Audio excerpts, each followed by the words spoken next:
দেশে শান্তি ফিরিয়ে আনতে সবাইকে ঐক্যবদ্ধভাবে কাজ করার আহ্বান জানিয়েছেন বিএনপি নেতারা। সংখ্যালঘুদের উপরে হামলার চেষ্টা হলে তা শক্ত হাতে প্রতিরোধের কথা জানিয়েছেন দলটির স্থায়ী কমিটির সদস্য আমির খসরু মাহমুদ চৌধুরী। প্রিয় নম্বর সেট করে বিকাশে সেন্ড মানি করুন ফ্রি।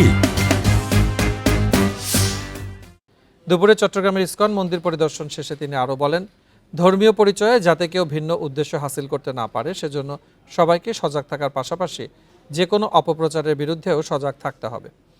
এদিকে ছাত্র আন্দোলনে আহতদের দেখতে নোয়াখালীতে জেনারেল হাসপাতালে যান বিএনপির ভাইস চেয়ারম্যান মোহাম্মদ শাহজাহান। এ সময় তিনি অভিযোগ করেন, আওয়ামী লীগ এখনও দেশে অস্থিতিশীল পরিবেশ সৃষ্টির ষড়যন্ত্র করছে, তবে তারা আর কখনোই মাথা তুলে দাঁড়াতে পারবে না বলে উল্লেখ করেন তিনি। এছাড়া দেশের শান্তি শৃঙ্খলা স্বাভাবিক রাখতে ঝালকাঠিতে সভা ও শান্তি মিছিল করেছেন বিএনপি নেতাকর্মীরা।